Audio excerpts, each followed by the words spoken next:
नमस्कार, मैं हूं आलोक मेहता। एडिटर साइड में आपका स्वागत है। हमारा अनुरोध है कि आप एडिटर साइड देखें, लाइक करें, सब्सक्राइब करें, मित्रों को, ग्रुप्स को फॉरवर्ड करें और उनसे भी आग्रह करें कि वे भी एडिटर साइड देखें और उनकी राय, उनके कमेंट्स, आपकी राय, आपके कमेंट्स हमको मिलते रहें। यही हम सबकी लोकतांत्रिक ताकत भी है। बांग्लादेश में जनता ने लोकतांत्रिक ताकत दिखा दी। पाकिस्तान के जो कठपुतली हैं, जो आतंकवादियों की तरह और उनके निशाने पर, सेना के इशारे पर, आईएसआई के कहने पर जो गतिविधियां कर रहे थे और जिनके साथ जमात के साथ चुनाव भी लड़े जो लोग, वो सब बुरी तरह पराजित हो गए। और बांग्लादेश नेशनल पार्टी, ये ठीक है कि अवाम पार्टी, शेख हसीना, उस तरह से उनकी पार्टी उस समय नहीं वहां सफल है, लेकिन फिर भी जो उनके विकल्प के रूप में बांग्लादेश नेशनल पार्टी को जितनी भारी विजय मिली है, ये भारत के लिए इसलिए सुकून की बात है कि ऐसे लोगों ने कब्जा नहीं किया है जो पूरी तरह से सत्ता में भी रहे और भारत विरोधी जितने तंत्र कर सकते हैं, जितनी गतिविधियां कर सकते हैं।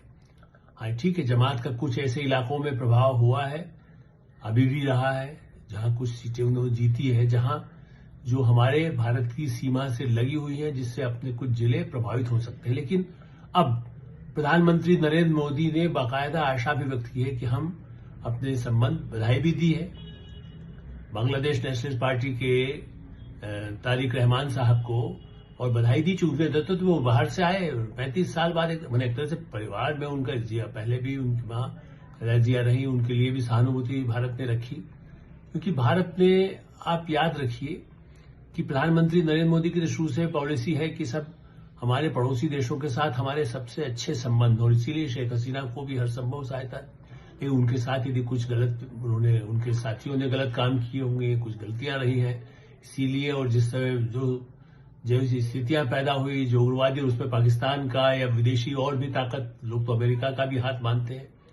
इस दृष्टि से बांग्लादेश का ये लोकतांत्रिक परिवर्तन ये दुनिया को दिखा रहा है कि भारत आसपास जो ऐसे देश हैं, वहां वही शांति और सुकून, सौहार्द के साथ अच्छे संबंध भी रखना चाहता है और वहां लोकतंत्र को मजबूत रखना चाहता है, तानाशाह को नहीं।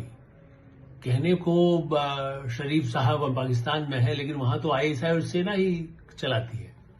और इसीलिए आईएसआई ने पिछले वर्षों के दौरान धीरे धीरे अपने शिकंजा जो है वो कुछ न कुछ बांग्लादेश में बढ़ाया था।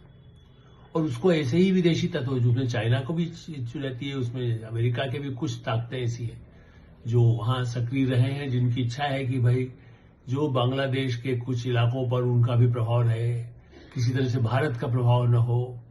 ये जो पूरे एक षड्यंत्र भारत विरोधी या कहीं एक पूरे दक्षिण एशिया विरोधी रहता है, चाहे वो श्रीलंका में हो, नेपाल में कोशिश होती है, भूटान में कोशिश होती है। भूटान को तो उतना नहीं कर पाते, लेकिन देखा जाए तो उनकी सीमा पर चीन तो गड़बड़ करने की तैयारी करता है, जिसको भारत ही उसकी रक्षा के लिए जो उसके साथ संबंध है उसको निभाता है। और इस दृष्टि से बांग्लादेश एक तरफ प्रगति की तरफ बढ़ रहा था भारत के सहयोग से, कई समझौते भारत के साथ है।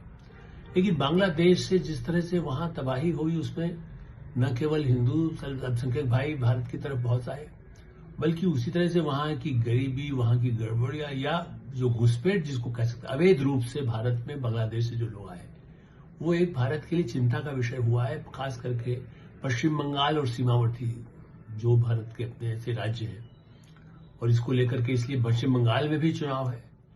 अब यही देखना है कि जिस तरह से एक बांग्लादेश नेशनलिस्ट पार्टी ने वहां प्रभाव बनाया, भारत में भी, क्योंकि कोई भी सत्ता सरकार हो, वो अवैध नागरिकों को दुनिया में कौन सा बर्दाश्त करेगा। ब्रिटेन करता है, ऑस्ट्रेलिया करता है, अमेरिका करता है, चीन करता है, रूस करता है, कौन करता है?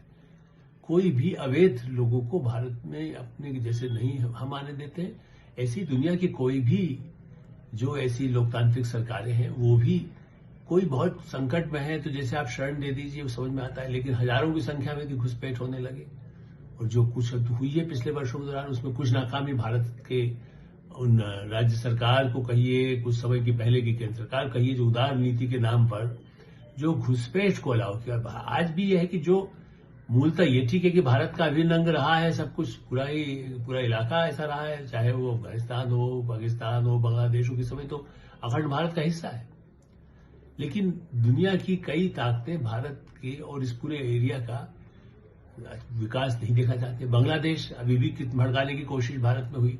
साहब उसको अमेरिका ने कितना कंसिडर नहीं दिया। अमेरिका ने अभी उस पर जो है हमसे 1% फिर भी कुछ टैरिफ ज्यादा लगाया। कहा हाँ अपना उत्पादन यदि करेंगे, कपास हमसे खरीदेंगे, उसको करके हमको बेचेंगे, तब तो हम आपको रियायत दे देंगे। लेकिन टेक्सटाइल में खास करके पिछले वर्षों के दौरान बांग्लादेश निश्चित रूप से पूरे इस एरिया में तेजी के साथ, चूंकि लेबर वहां बहुत सस्ता है, मजदूर भारत ये नहीं कर सकता है। भारत में मजदूरी की जो सीमा है उस हिसाब से देंगे, लेकिन बांग्लादेश में, पाकिस्तान में भी प्रतियोगिता ली। पाकिस्तान तो कहीं नहीं टिकता। अब तो बांग्लादेश ने टेक्सटाइल के एक्सपोर्ट में कई और क्षेत्रों में भारत के साथ सहयोग करके अपनी प्रगति की थी।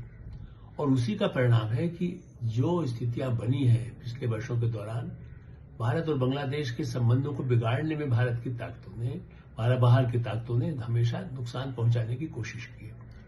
और इसलिए अब मैं बार बार याद दिलाता हूं कि जुल्फिकार अली भुट्टो भारत के खिलाफ कितना बोलते, लेकिन बेनजीर भुट्टो को जब समर्थन की जरूरत थी तो कई बार भारत ने उनके साथ सहानुभूति रखी, उनको किया। बाद में उनके भी चूंकि तेवर जो बात उनके साथ, वहां भी फिर आतंकवादियों का प्रभाव बढ़ता गया।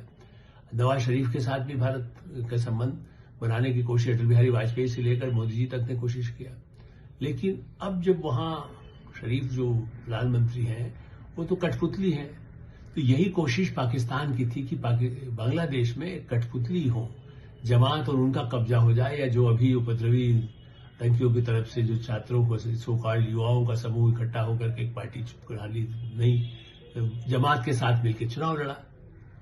तो जमात तो औंधे मुंह गिरी, उनका तो पूरा ही साफ हो गया। पता चल गया कि आपकी कितनी औकात है। वो केवल बाहरी तत्वों के बाहरी फंडिंग से भारत विरोधी जो ताकतें दुनिया में कहीं भी हों उसका फायदा उठा करके उन्होंने सोचा था कि वो कोई बड़ी सफलता पा लेंगे। तो ठीक है, शेख हसीना के खिलाफ एक बहुत ही षड्यंत्र के तहत जो कुछ किया गया उससे उन्हें तात्कालिक सफलता मिल गई। लेकिन उसके बाद देखा जाए तो अब जो बांग्लादेश नेशनलिस्ट पार्टी आई है, उसके यदि लोकतांत्रिक ढंग से सरकार बनने के बाद भारत ने जिस तरह से आशा व्यक्त की है, अभी हमारे एस जयशंकर ने उनके साथ पहले ही बातचीत की थी।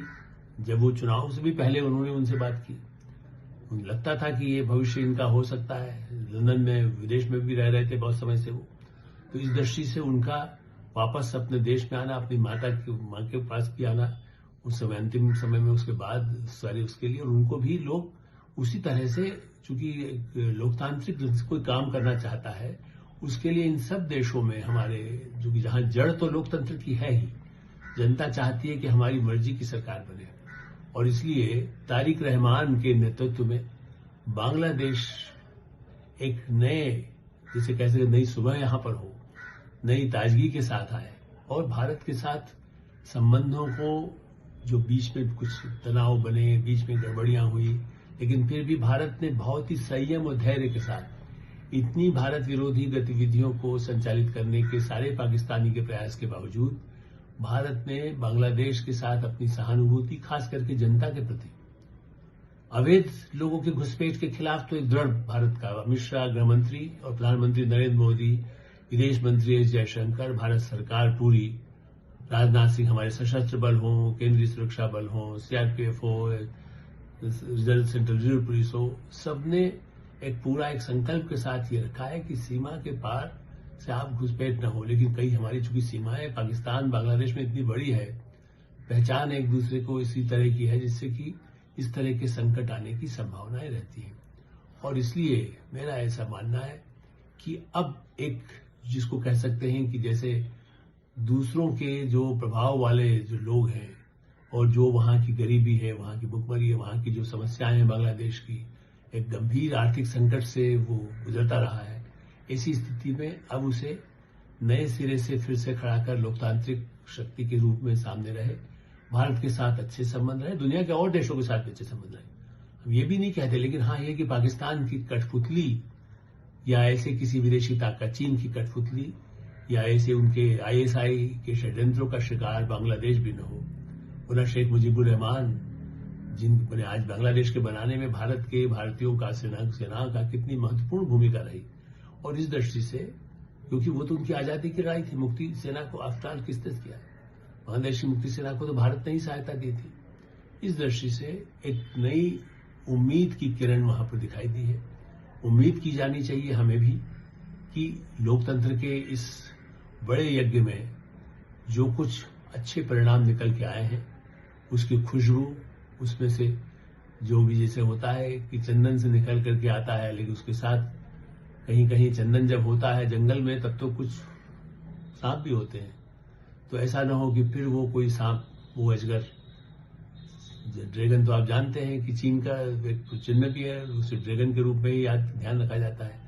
तो बांग्लादेश में उनका शिकंजा न हो। भारत एक सारे हमारे सांस्कृतिक, ऐतिहासिक, राजनीतिक, आर्थिक जितने अच्छे संबंध हैं वो और प्रगाढ़ हो, यही हम उम्मीद करते हैं और बांग्लादेश की जनता के भविष्य की उज्जवल भविष्य की कामना भी करते हैं। एडिटर साहब में हम विराम देते हैं। आप एडिटर साहब देखते रहें, लाइक करें, सब्सक्राइब करें, मित्रों को, ग्रुप्स को फॉरवर्ड करें और आपकी कोई राय हो तो अवश्य अवगत कराएं। धन्यवाद, नमस्कार।